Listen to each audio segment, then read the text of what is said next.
So, another Nintendo Direct has come and gone, and I'm here to tell you about the things that I liked, the things I hated, and the things that I really hated. No, honestly, there wasn't much I hated. I mean, how can you hate on Nintendo? They're doing great nowadays. I mean, sure, they're doing some fucked up capitalistic copyright stuff and all that, but, let's stay positive and be grateful for the things they are giving us in their hard times with the Wii U.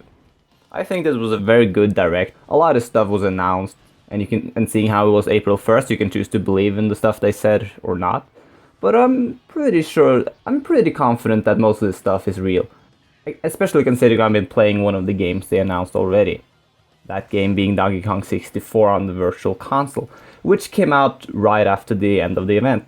It's just one of those nice things I like about Nintendo. You can always expect something to come out right after they're finished, and I like that. So I downloaded Donkey Kong 64 and I played it for a few hours last night.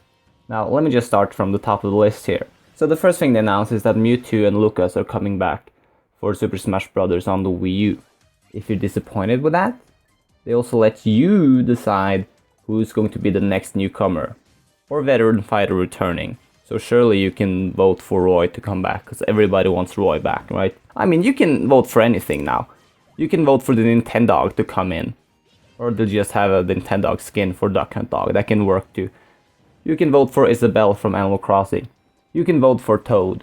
You can vote for the Great Mighty Pooh. No, sorry, you can't. I'm sorry, I was a little stuck back in the 90s there.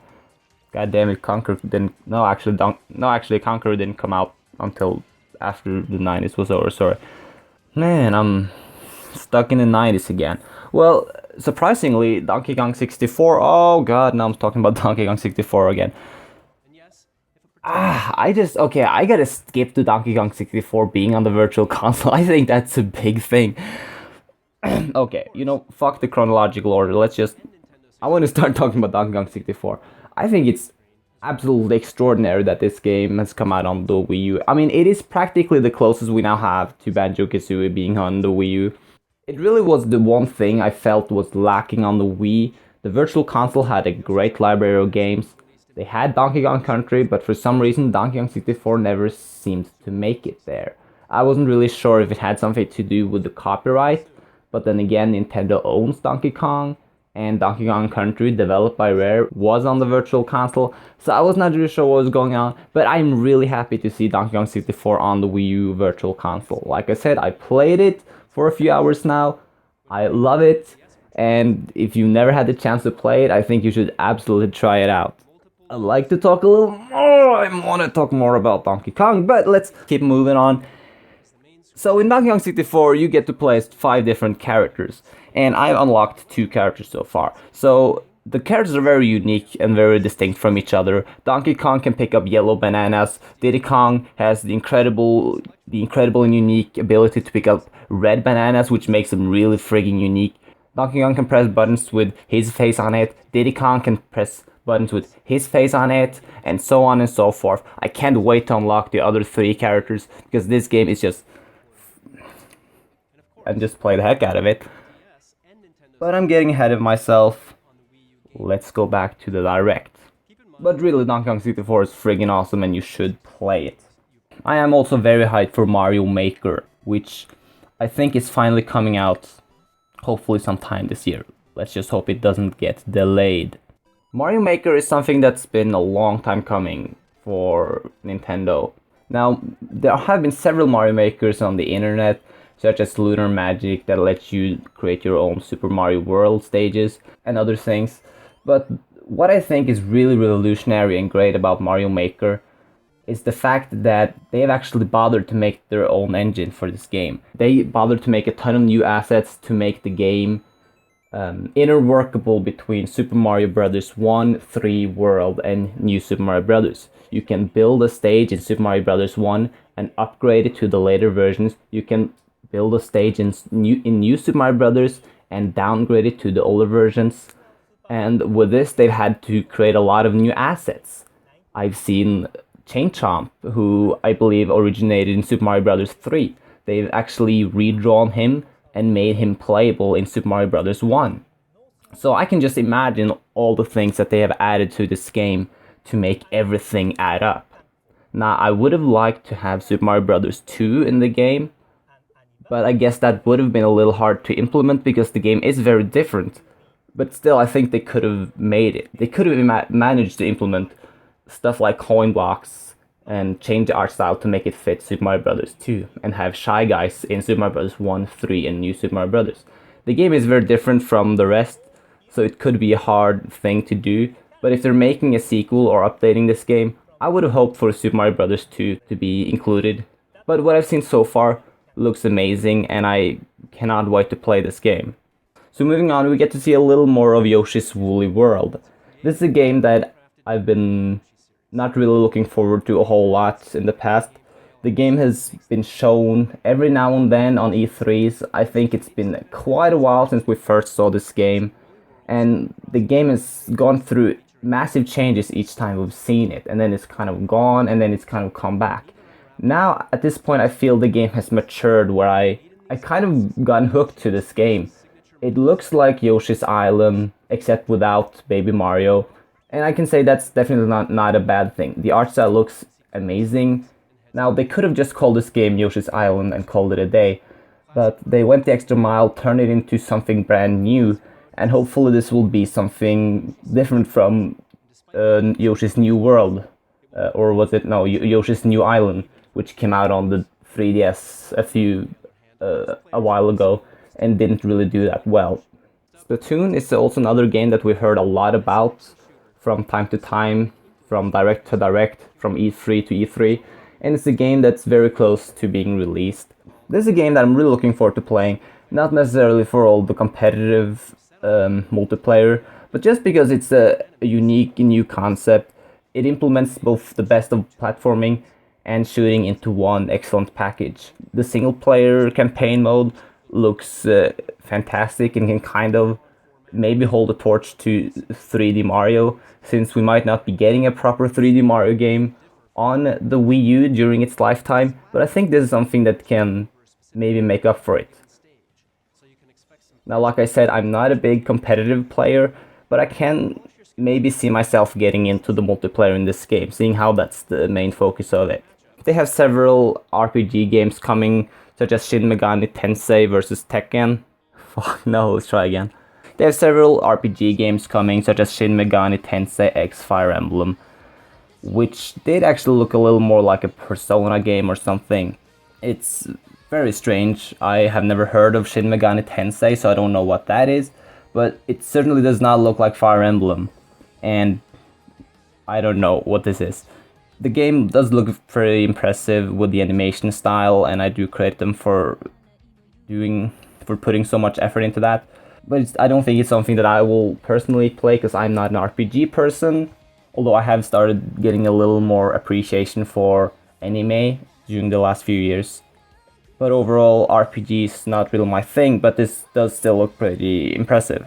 Box Boy is a game on the 3DS developed by HAL, and it's a little game that I'm really looking forward to. You control a box that's able to create more boxes, and you use it to solve different puzzles.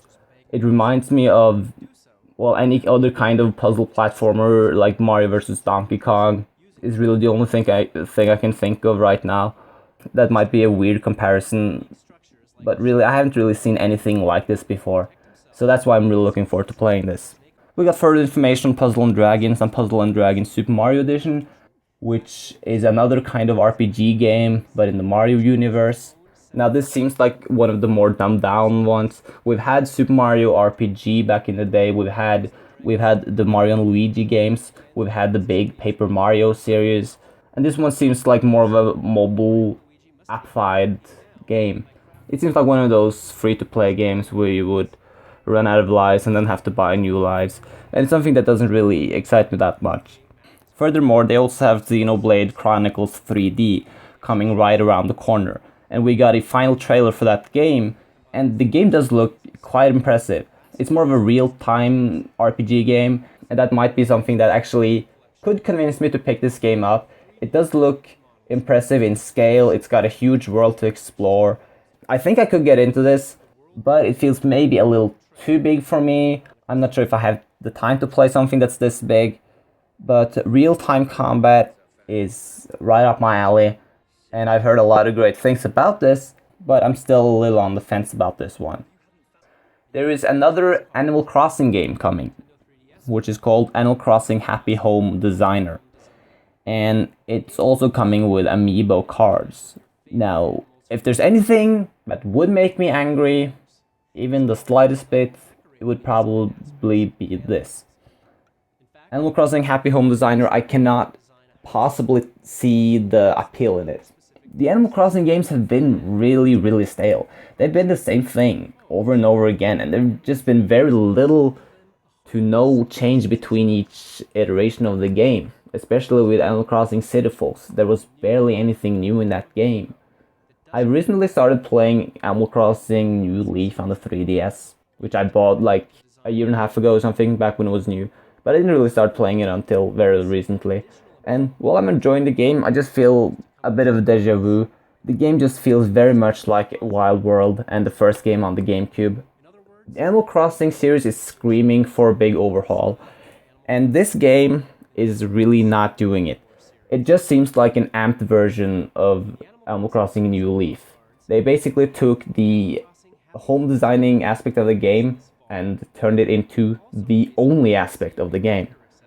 Now, I'm not going to be prejudgmental about this, it could be more under the hood, but they didn't really present this game in a way that made it look even remotely exciting. Also, Amiibo Cards, I really feel it kind of sucks the fun out of it. Now, I get that it's a portable game, and they've said they want to start implementing these Amiibo Cards, and if they are releasing Amiibo Cards for things such as Super Smash Bros.